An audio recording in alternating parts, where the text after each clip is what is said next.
E na hora anterior do nosso programa, a gente conversava com a professora Sueli Perioto sobre a importância da escola no apoio aos alunos diagnosticados com o TDAH.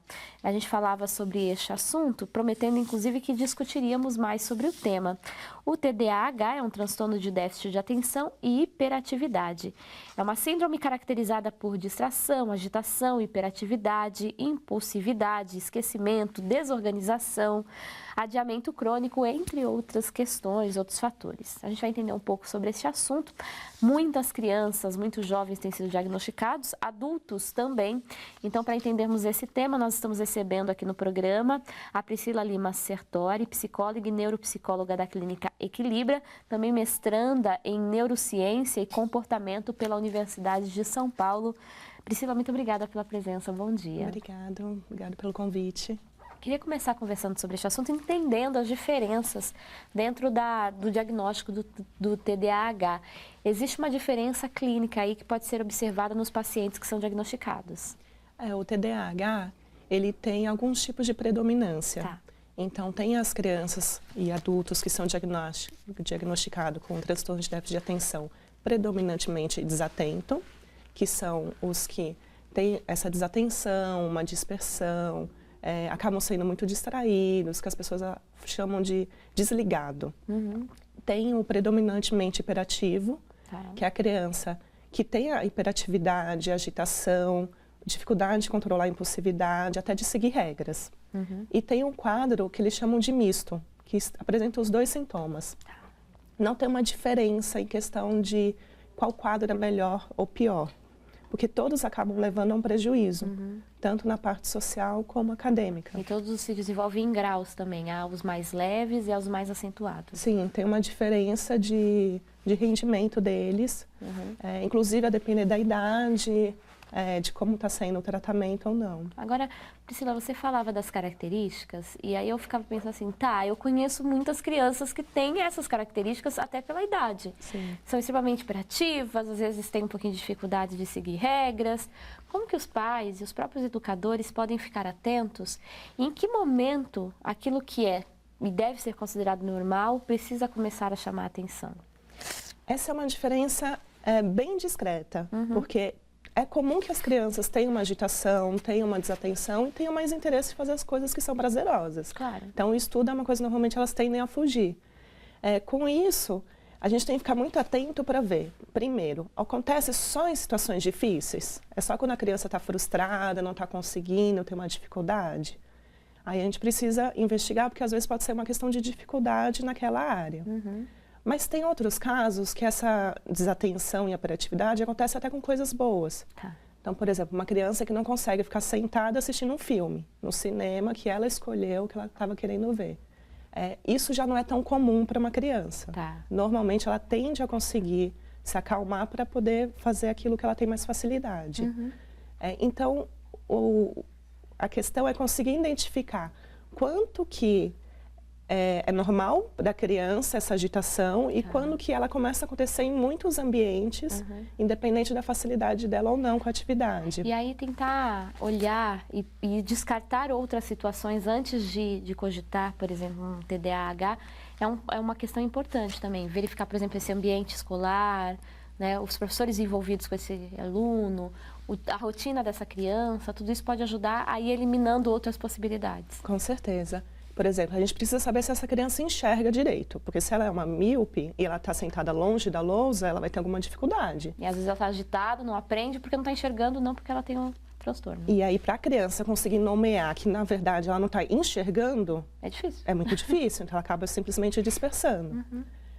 Outras questões também, então, a gente precisa saber se essa criança escuta, se ela tem um processamento adequado da audição, se ela tem um controle de regras, de impulsividade, se é passado para ela essa cobrança. Tá. Então, até uma questão familiar, se nunca é pedido para ela uma certa calma, esperar, ela nunca vai aprender a fazer sozinha. Isso é uma coisa que a gente desenvolve, não é inato. Certo. Então, a gente tem que ir fazendo essa avaliação para ir identificando se tem outras coisas que causam as mesmas características. Perfeito. E por isso que um acompanhamento profissional é tão importante, para ajudar, inclusive, os pais a identificarem, a ir descartando situações e chegar num diagnóstico preciso. Um diagnóstico que é feito também com exames? Sim.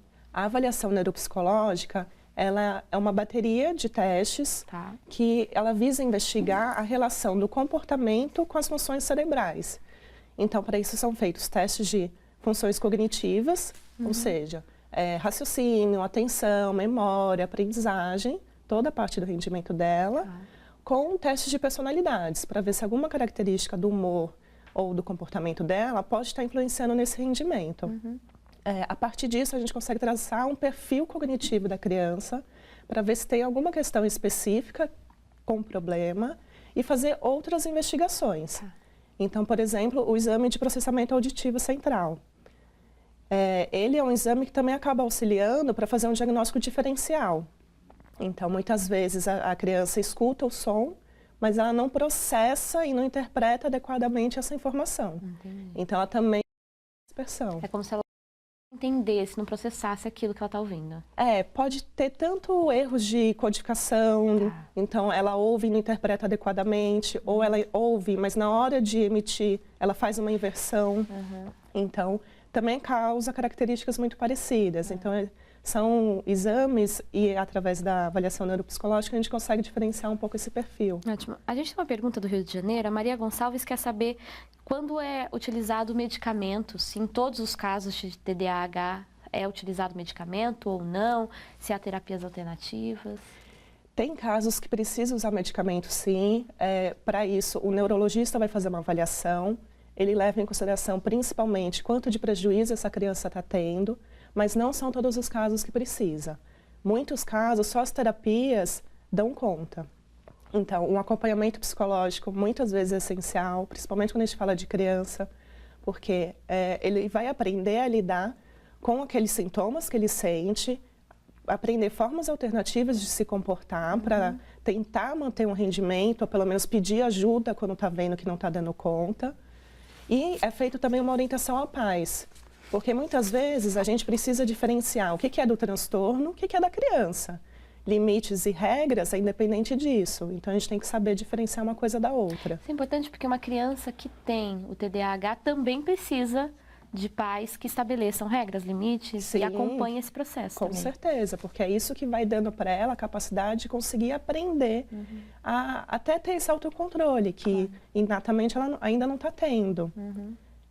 Muitas vezes também, além disso, é caso de fazer acompanhamento com psicopedagogo, com fonoaudiólogo, dependendo da dificuldade, principalmente acadêmica dela. E a parte de orientação acaba sendo muito importante em todas as áreas. Ótimo. Bom, gente, a gente vai continuar falando sobre este assunto em outras oportunidades aqui no Vida Plena. O importante é refletirmos sobre isso, né? Há caminhos a serem seguidos.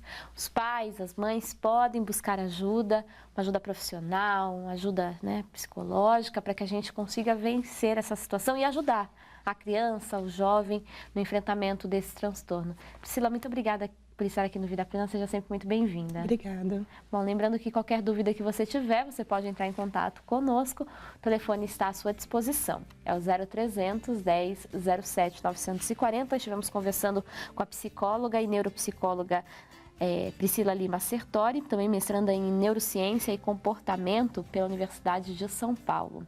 A gente vai para o intervalo agora e daqui a pouquinho a gente já volta.